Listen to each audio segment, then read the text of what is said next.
to the inaugural Take Two podcast of the Cine-Scoots. I am We had an Javier. insurrection to stop the first one. Oh, we had a big interruption. There was a whole insurrection to stop the first podcast. Oh no. Yes.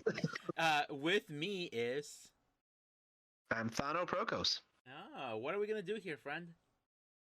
Well, we are here because we love movies and we love badly discussing them. Is that Emphasis on the badly. Is that sentence structurally correct? It just. Yes. Yeah, it's got a subject and a verb. It's got a subject and a verb. All right. And a direct object. We decided that for our first/second podcast ever, we were going to discuss Roland Emmerich's Moonfall. I just had an epiphany. What is your epiphany? They decided to make this movie about the moon crashing onto Earth in this February of our year 2022. Because there ain't nothing else in theaters.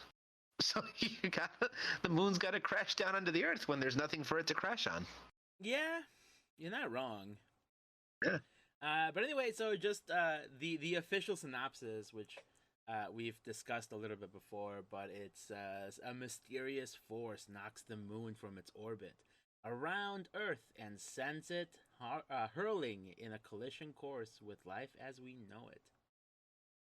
Which, again, we talked for a few minutes yesterday. Man, that is a terrible synopsis. Yes. And you know what? I think now that I've seen the movie, the baddie, if you can call him the baddie, technically counts as a mysterious force. But I feel like that is a loose, interpretation of that phrase. Yes. A mysterious force, I think, Dark Lord pulling the puppet strings.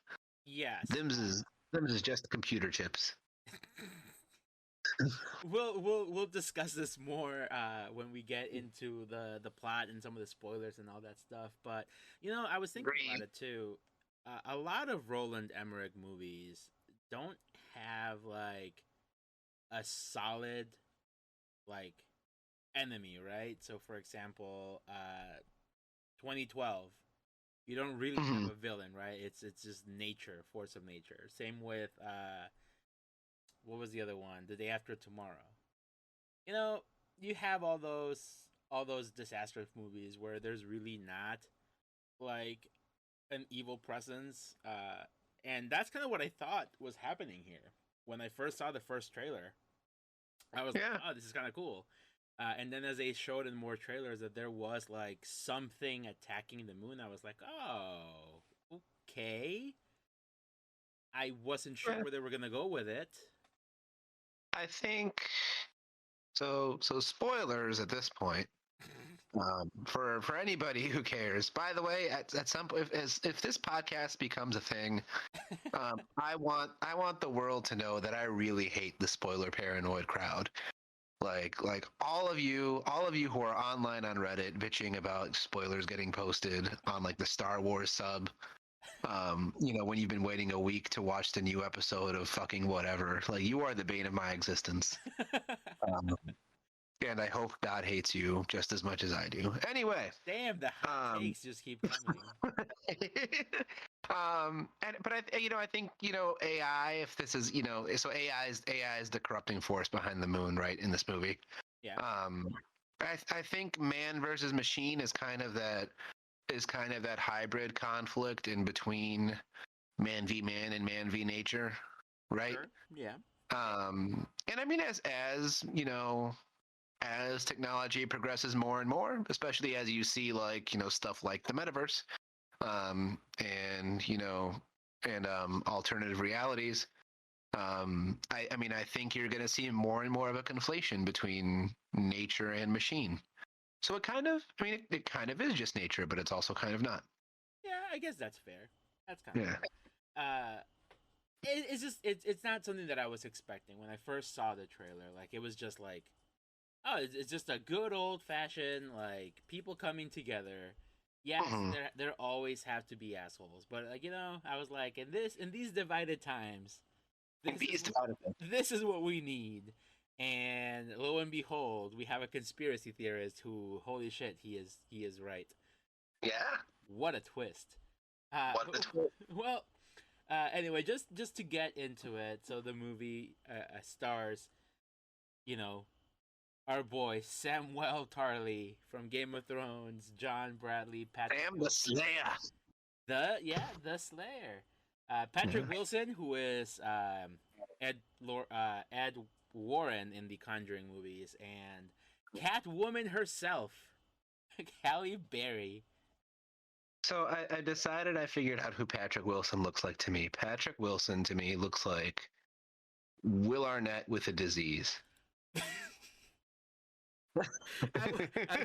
I was so ready to agree with you. And then you finish that sentence. God with damn. a disease. With a Anyway. disease. All right. Fair. Well, What was that? so she's keeping it tight. Good for Halle. Good for Halle Berry for keeping it tight. Good for Halle Berry. There's a few other people in the movie, Michael Pena, Kelly Yu, who I found out goes by a different name, like Wen Yu. Which you know, it's fine. I don't care. A little confusing when you're trying to put together a cast list and you have people listed by different names on their IMDb. But we also have some kid named Charlie Plummer. Donald Sutherland shows up in this movie, which I was like, oh, this guy, and then he never shows up again. As another YouTube reviewer stated, so I will not pretend to take credit for this observation. But they bring in Donald Sutherland literally to roll him, right off the screen. For a single scene. And not just that, but like there is no closure for his character, and again we'll get into that in a second. So we want to give the crowd that, you know, the few people who hopefully will listen and they go, I've never seen this movie, I want to watch it.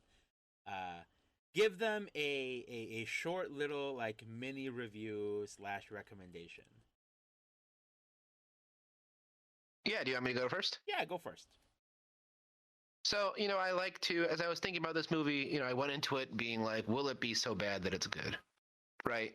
Yeah, that was kind of the criteria I was hoping to get out of it. And I don't think it hits with the all-time greats in that genre.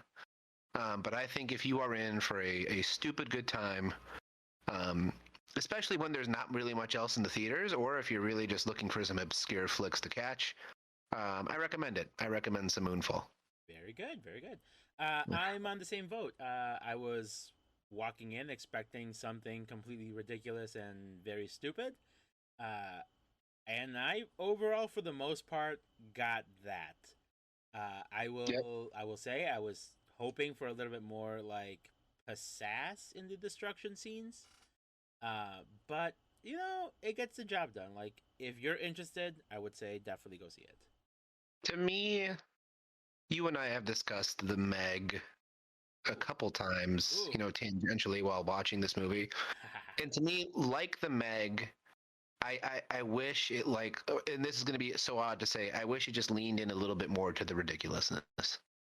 Right? Like, not to say it wasn't ridiculous, and that'll come up, that'll come up at some points, but I wish it just went full 10 out of 10. Yes.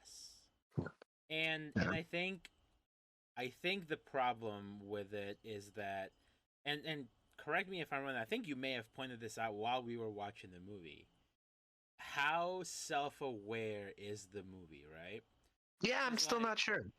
There are some scenes where you're like, these people are in on the joke, but then there's some scenes where you're like, oh no, these people think this is like super serious. Yeah, exactly. Yeah, so where the movie falls short is I can't really remember what those scenes were. Mm-hmm. Right? This is going to sound like I'm ragging on the movie more than it deserves. I think there's a lot of, outside of its premise, which is fucking bonkers and so much fun when they really lean into it. There's a lot of stripes of generic in this movie. which I think make parts of it forgettable. But when moon shit is happening, like then I'm in it to win.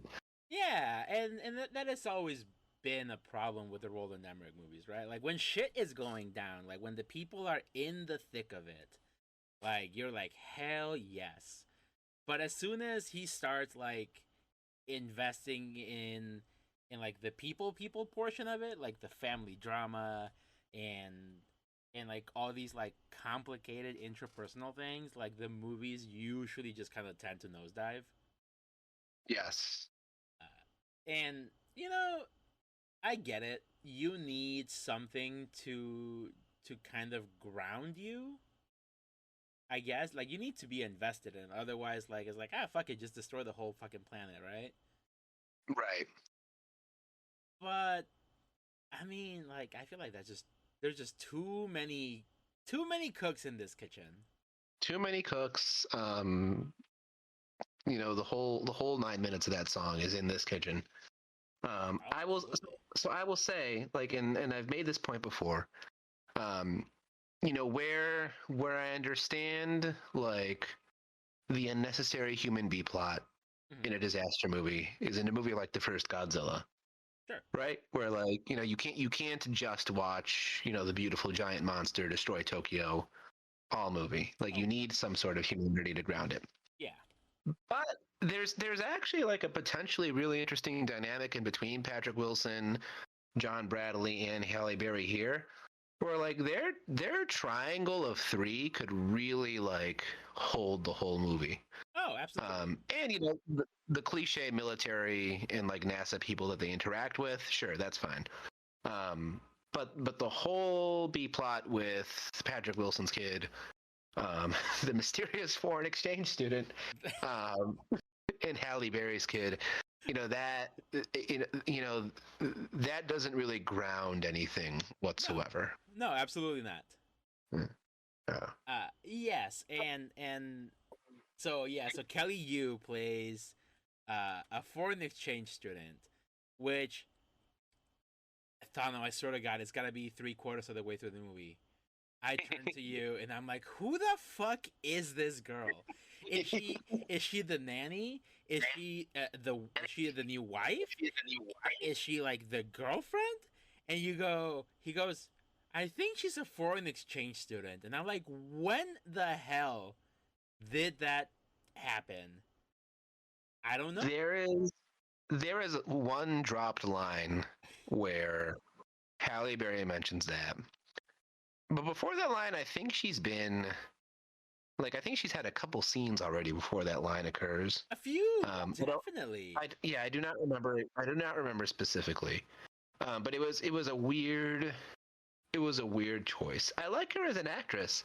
Yeah. Like I think she herself did a fun job, but like it was just so strangely that information was just so strangely delivered to us as the audience, Yes.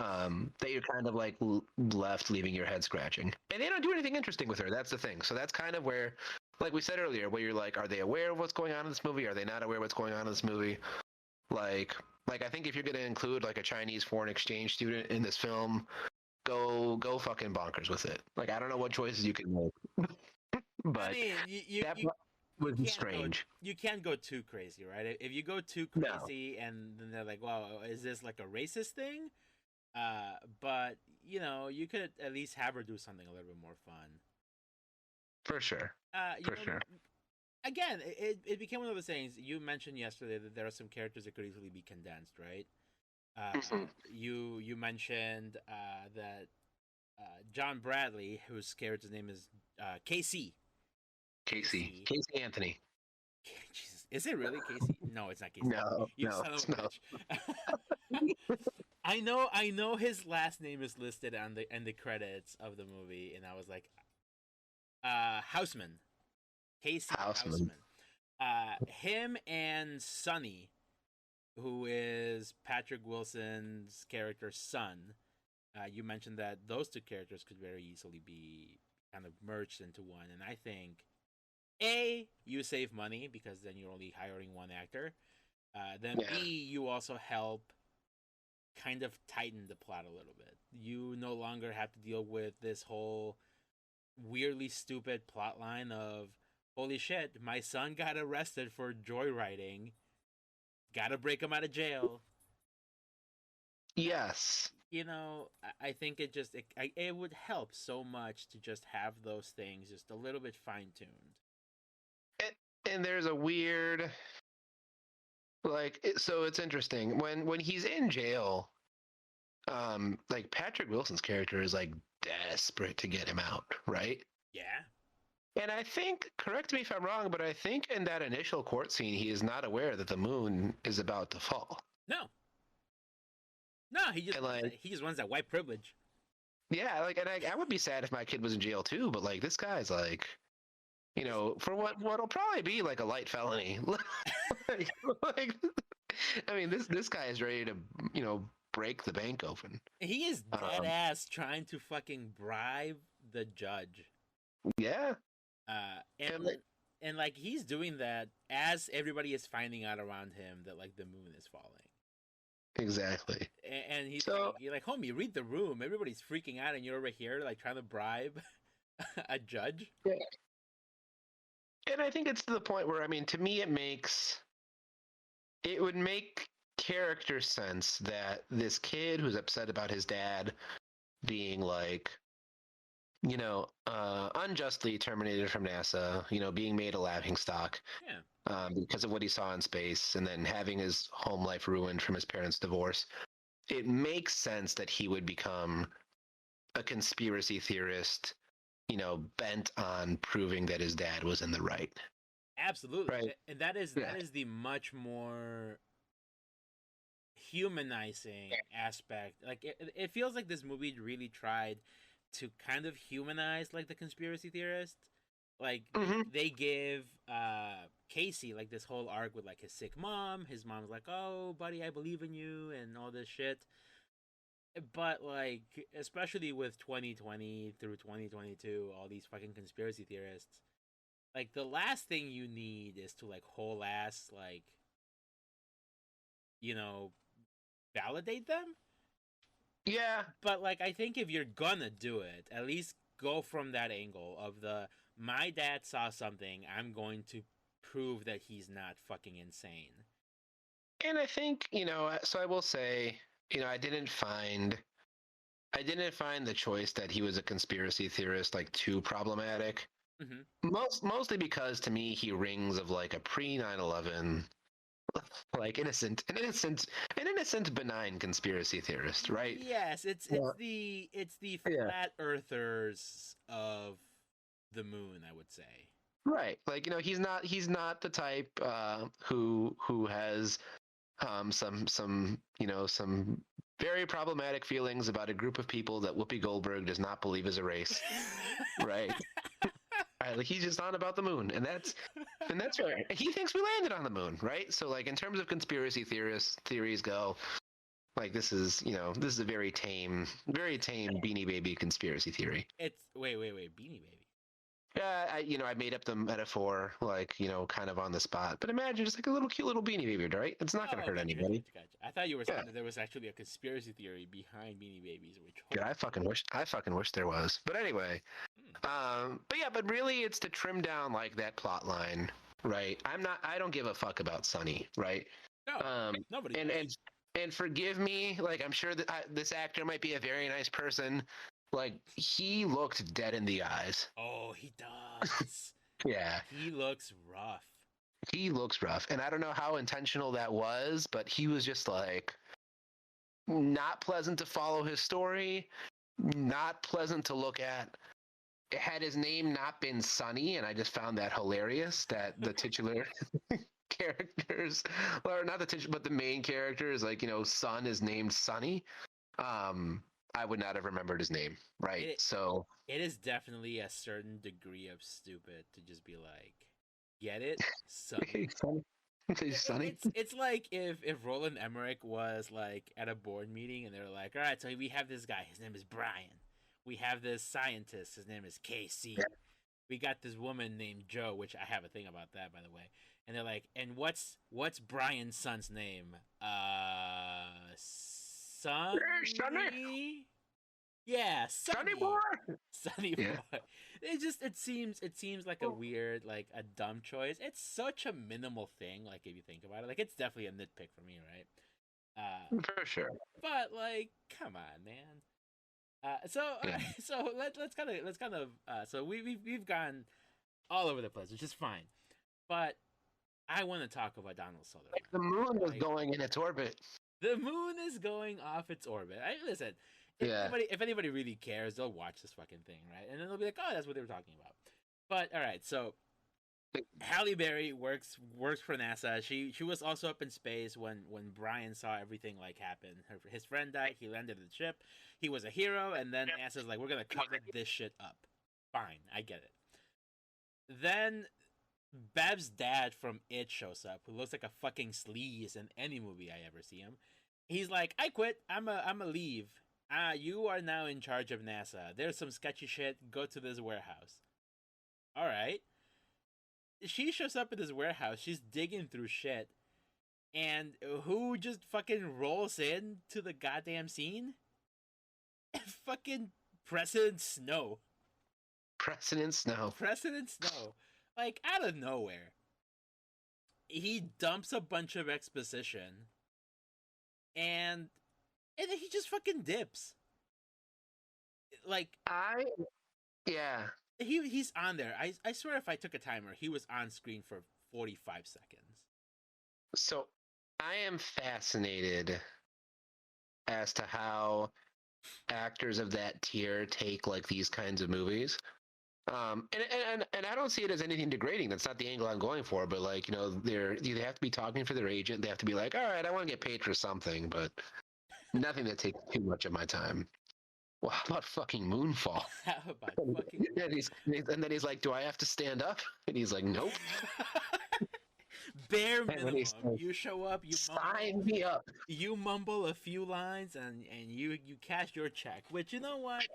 If you are at that level of fame, you know, good for you, homie. For you, But the American dream. the American dream. But here's the thing.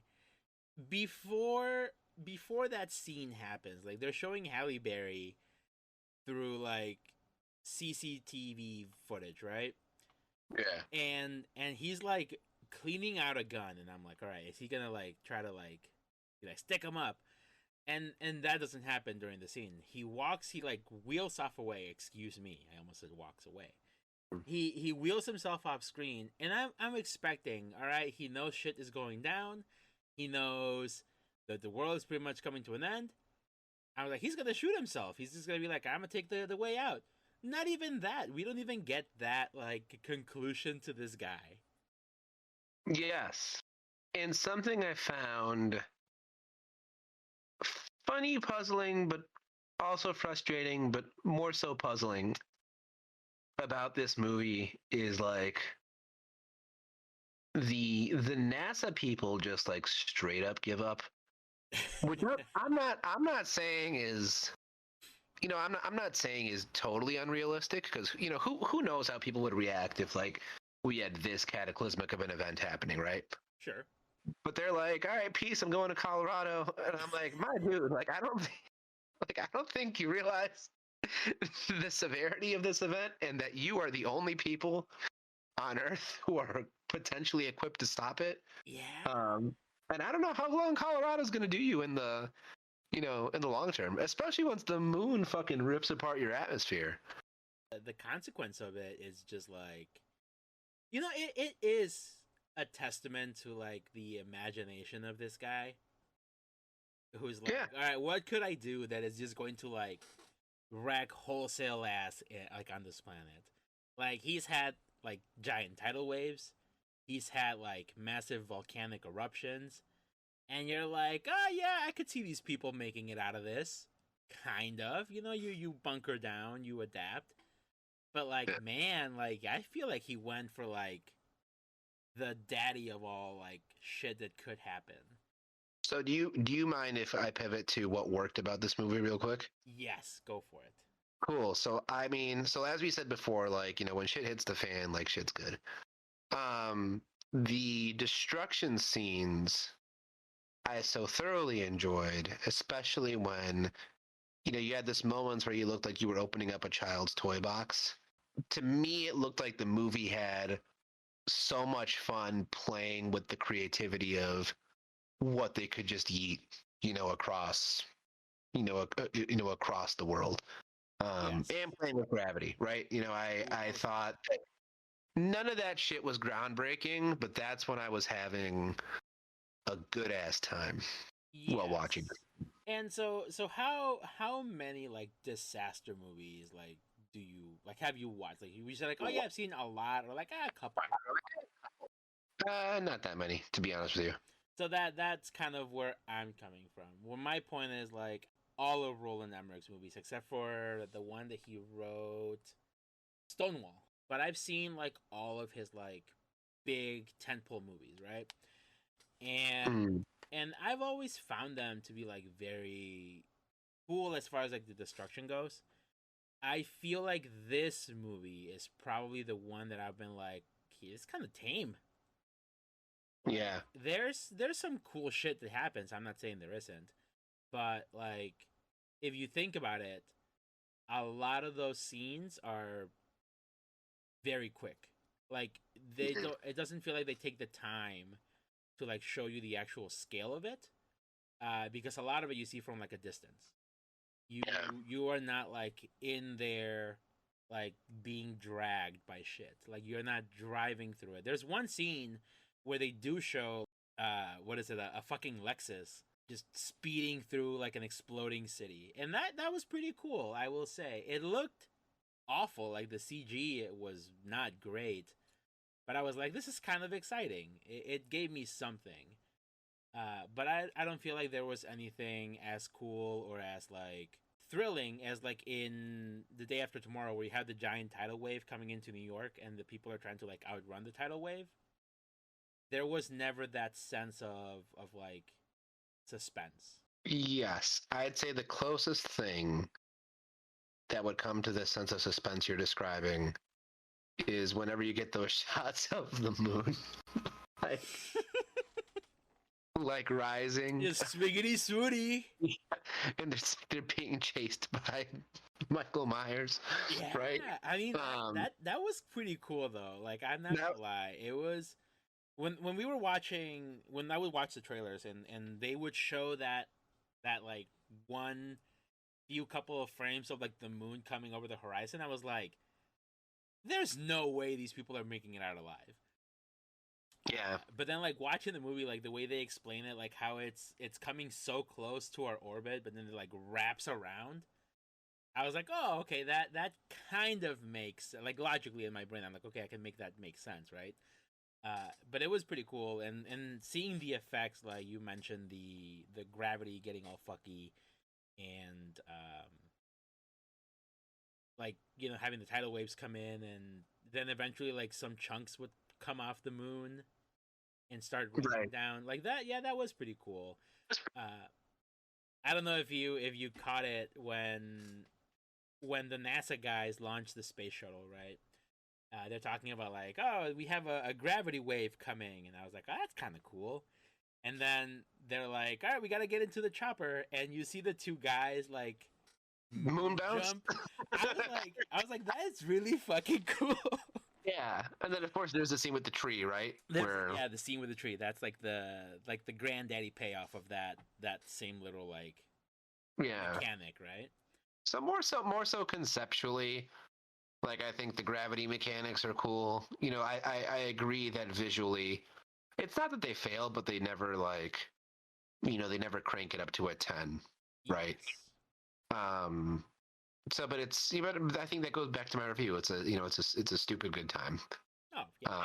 Like I think looking back years from now, I will remember this movie for the memes, and the fun that I had.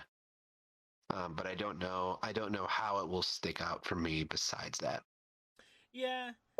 It's not a movie that I'm.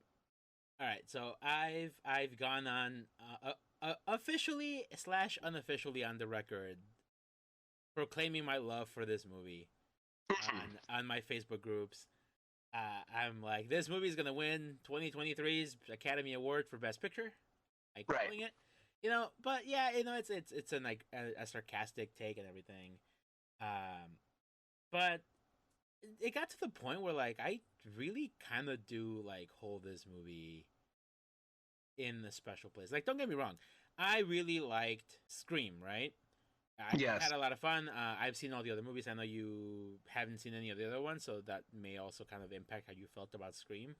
But I still feel like this movie, I will remember it like being a highlight of the beginning of the year. Yeah. So okay. So I wanted to, for our viewers at home, you'll find this to be the most random comparison.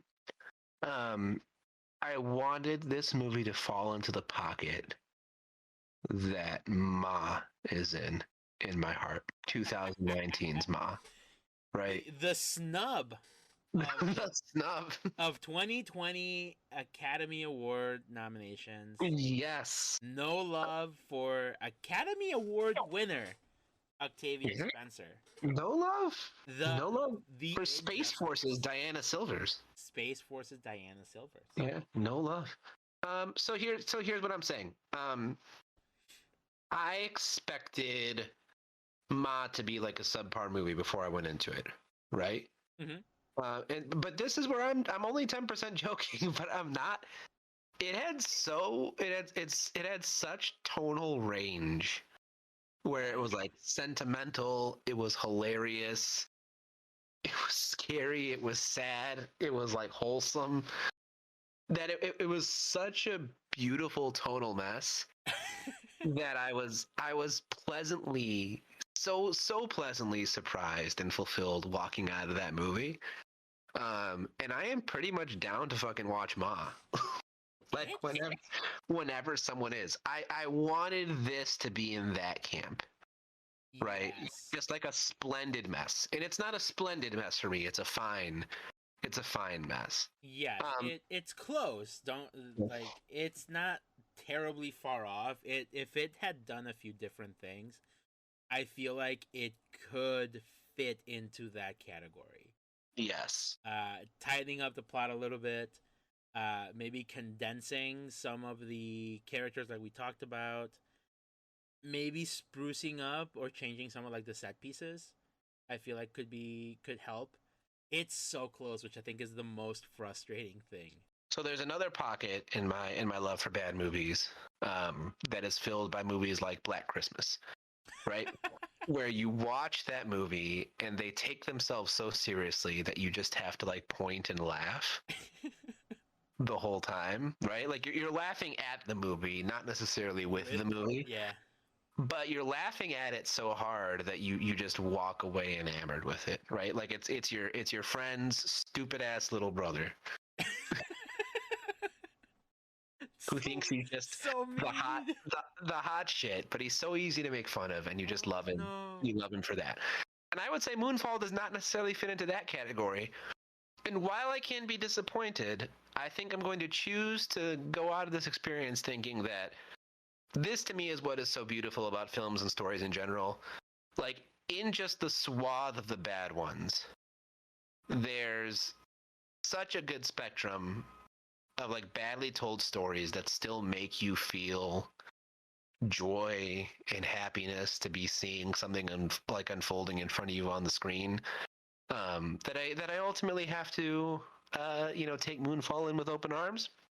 And while it didn't fit into the pockets that I wanted it to fit into, it'll fit into a new pocket that I'll sew into my cheap plaid shirts. Yeah. Yeah, you know, it's good. I enjoyed it. I'm surprised we have gotten this far without mentioning the true hero of this entire movie. The third fucking act? Or the cat? Buzz fucking Yeah. Aldrin. Thano, I want a cat, and I want to name this cat Fuzz Aldrin. It's such a pitch perfect name for a cat person who is obsessed with the moon. That walking in, I never considered that I would see Casey owning a cat named Fuzz Aldrin. And Buzz Aldrin is the scientist who famously punches moon landing conspiracists in the face. So there you go. The astronaut. Yeah, there you go. The astronaut, excuse me, the astronaut. Yeah, you respect that man. I do. I love Buzz Aldrin. Buzz there's a point in the movie, so like, when they're going through this whole exposition about how the moon is actually this like hollow, weird machine. Structure. Yeah, Yeah. it's basically like a Halo from the game Halo, right? Yes. And so the weird like machine scans people and like talks to them through their memories, kind of to do this whole exposition dump, and and eventually like Patrick Wilson's supposed to be sacrificing himself, but the whole time you know he's not gonna do it, right? You know that he has to get back home to his son because the son, the reason why he's a mess is because of his relationship with the dad. So that has to get fixed. So you know right off the bat that's not happening. You know Halle Berry is not gonna do it because she's got her kid and her ex-husband and her maybe lover back in Earth. So you're like, all right, so it's gonna be Casey, and he dies. You know, he does go down with the ship, and then they show him like being scanned by the aliens, and you're like, oh. and Thano, then I saw the cat. And, and this movie would have fit in that little pocket in my heart if the fucking cat talked. Oh, that'd be perfect. If the cat talked, with the voice of the grandma. With the with the voice of the grandma. Yeah. I think I would have probably peed a little, and B, this movie would have been on my list of like my favorite movie of the year. I did not even think of that as a possibility, but that is a great suggestion. How did you not? Like, as soon as I saw the cat, I'm like, oh my god. The aliens earlier talked with the little boy, and then through the older boy. They had to do it, but then they copped out, and they put the cat on the mom's lap. Man, that bummed me out. But overall, you know, it was still there. The possibility made me happy for a couple seconds. So, you know, overall, not bad. So not bad at all. So now let's go ahead and start winding things down. I want to talk about some of the slight behind the scenes stuff. Please. So the movie came out last weekend, which was February 4th, and it had a budget of $140 million. Ew. When I say $140 million, like that is big money, right? You have some big movies made for a lot less than that. Yes. This movie, I don't know how much you saw in the outline that I sent you, is technically considered an independent film. Really? Uh-huh. So why? So the way it works is like all this really means is that the movie was funded using money from anywhere outside of like the traditional production companies, like the big like Warner Brothers, the big Disney. So like the biggest company they got money from is like a Chinese company called the Haiyan Brothers. Okay. Which, you know, as soon as I found out that they got money from there, as soon as I saw the logo come up, I was like, okay, that explains a couple of things. The whole like buddy thing with like the Chinese, having the foreign exchange Chinese student. I was like, okay, everything is clicking in my mind. Right. So they got a big chunk of money. They got $40 million from them, $15 million from Lionsgate, which was mostly for like distribution purposes. I see. And for some reason, $15 million from like the German government. Good for them. So, you know, it's good for them. However, the problem is the movie only made $9 million at the box office. Which, to put it into perspective, Jackass Forever came out at $23.5 million over the weekend. And that's kind of been the talk of the town, I would say. Oh, absolutely. I mean, I went to see Jackass at an advanced screening, and there were more people there than there were at the Moonfall official release. Yeah. It received a C plus cinema score, which is not very good. I don't know how well his movies do, but generally for like an action movie, you're looking at more like a B plus, maybe A minus if you're looking for like a really good solid movie. So that right there kind of tells you like people are not talking about it, right? When you walk out of the theater, they interview you usually with that's how the cinema score works. Uh, they kind of get people's like immediate reactions, and the fact that it's at a C plus is kind of like people were like, it's okay, which if you think about it, really translates to ain't nobody going home and telling their friends about this shit, right? Like you have a few people like us who are like, yeah, Moonfall, but like the average person is gonna be like, I forgot I even watched it, right? Yeah, and I guess I'm not surprised per se. I will say I was so around where we live. I would say like for the past couple of weeks the theaters were relatively dead. Not like dead, but we saw Scream together. We saw this both on Friday nights, I believe, right? Yes. And I know it's obviously not theater high time. It's your January, February type movies, but they were pretty empty-ish. Yes. So COVID, weather, I think they're playing factors. There's not a lot in for in theaters right now. It was funny. I was looking for show times for Macbeth, with my boy Denzel. And I didn't realize it was released as early as it was. But then B, as I was looking that there were no local showtimes, I was just curious as to what else was coming out around Moonfall, and there really, really wasn't much. Yeah. So I have no commentary on it other than just that, like, yeah, not much is happening in the theaters right now.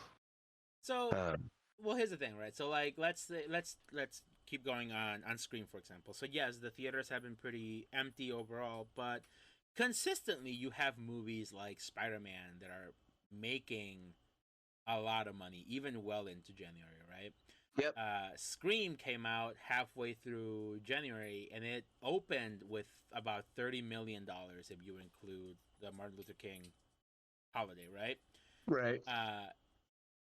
That is triple what this movie made, and I'm pretty sure Scream had a solidly modest budget. Yeah. Looking at about 24 million for the budget. Oof. So you usually, it's not like a very like 100% rule, but rule of thumb is you double it, and Right. that kind of covers marketing and advertising. Yeah. So the fact that it had a 24 million budget, which is actually the same budget that the second Scream movie had, and way less than 3 and 4 did, and it still opened With inflation. 30. Yeah, but like, I mean, it shows that people want to go see a movie. Yes. But it's not connecting with the audience, right?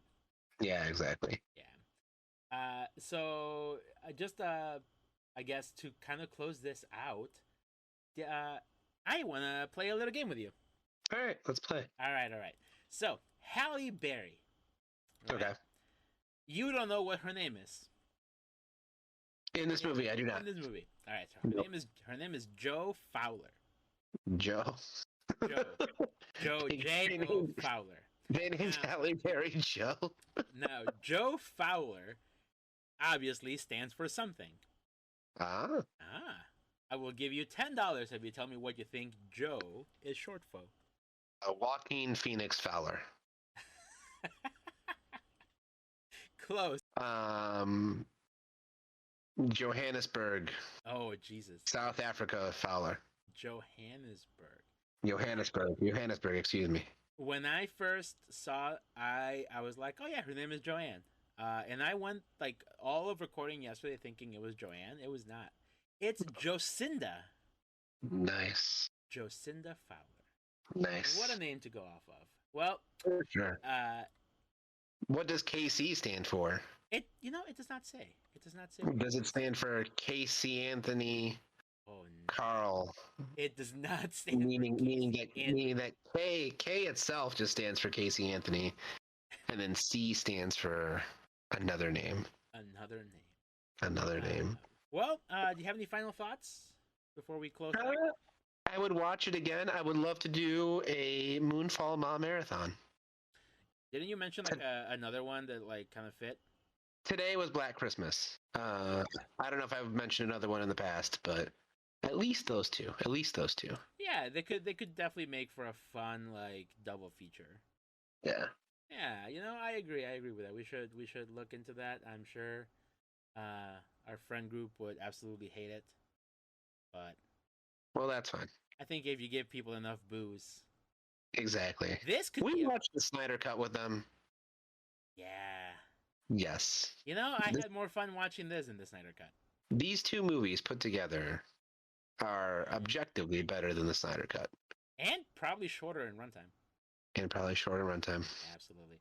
All right, friendo. Well, thank you everybody for listening. If you liked this discussion, please join us more again next time. Subscribe, share with your friends. We should be back soon.